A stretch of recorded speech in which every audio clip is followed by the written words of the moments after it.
Magandang araw mga kaibon. Ngayon, ituturo ko sa inyo ang mga ways kung paano tayo makaka-acquire ng foundation bird. So tara, samahan niyo ako.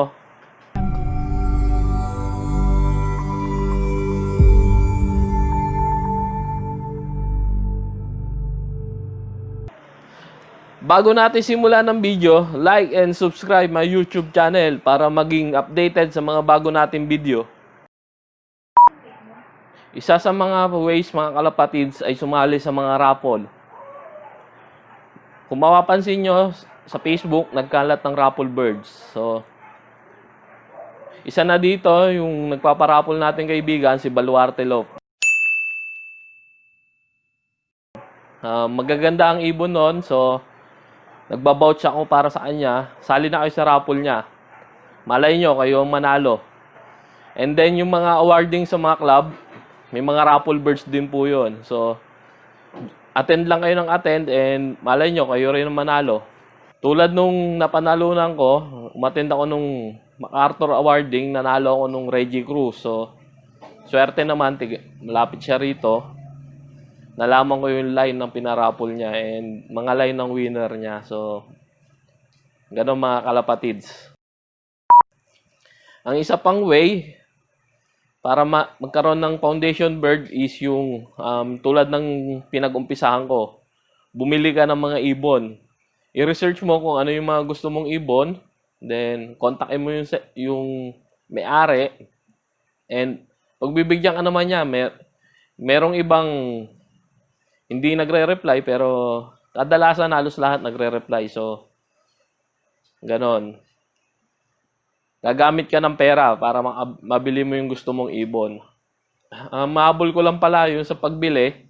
Ingat-ingat lang kayo kasi maraming manluloko sa Pigeon Sports na akala mo, tuturuan ka, yung pala, lolokohin ka lang. So, bebentahan ka ng kung ano-ano, gamot, and ibon. Ayan. And isa pang way is yung gawin mong kumpare yung mga magagaling sa club. Magkakaroon ka ng mga magagandang ibon nila, magkakaroon ka ng access. So, yan. Sabihin mo lang, pare, pasingsing. So, alam na, magbibigay ka ng club ring. Yan. Sa ngayon, may mga access na ako sa magagandang ibon, pero nung una, talagang namili ako ng mga foundation ko. So, yan, sana makatulong sa inyo. Isa pang way is kung may services kang services or may mga products kang kailangan. Tulad ko, nakaraan, may bumili sa akin 2 aso na Shih Tzu. So, binigay ko rin ng mura and sabay biglang nag-abot ng singsing. Yung mga ganong style ba? Yeah. For example, marunong ka gumawa ng logo, gawa mo ng logo, tapos pag tinanong kung magkano, sabihin mo, libre na lang. Para pag ikaw ang umirit ng ibon, libre rin. Isa pang way, mga kalapatids, is yung sa mga kamag-anak nyo. Pag nalaman nyo nag-iibon yung kamag-anak nyo, pwede nyong pasingsingan or manghiram. Yan. Sa ganung paraan, makakakuha kayo ng foundation bird. Isa pang way, mga kalapatids, is yung mga ending. Yung tataya ka ng ending, mananalo kayo ng ibon. Sa halagang 200, may nakikita ko dyan, yung grupo nila Ex Machina.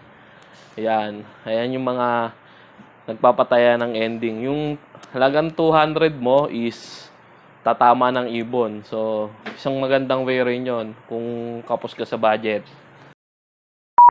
Isa pang way mga kalapatids is through auction.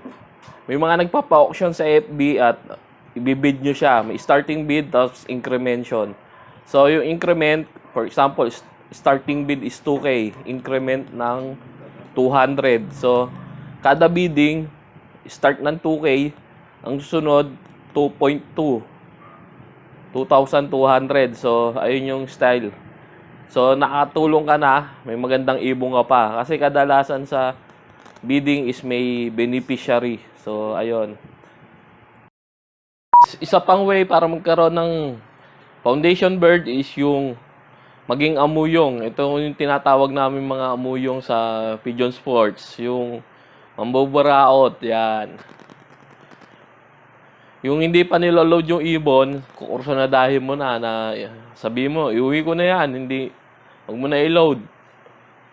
So, ayan. Pwedeng araw-arawin mong ganun yung pansier, kaso, kakaasaran ka nun. Maasar yun sa'yo. Pero, may chance na sobrang kulit mo, ibibigay niya na yung ibon na kursunada mo. So, yan. Yan, hindi ko ina-advise to, mga kaibon, ha. Pero, may mga ganyang style sa Pigeon Sport. So, pwede nyo rin gawin. Bahala kayo kung paano yung approach nyo. And mga kalapatids, ayun yung mga way para makakuha ng foundation bird. Wag na wag nyong gagawin is yung mandagit ng ibon. At angkinin yon kasi hinihintay na may-ari yon. So, ayun. Maniwala tayo sa good karma. So, salamat.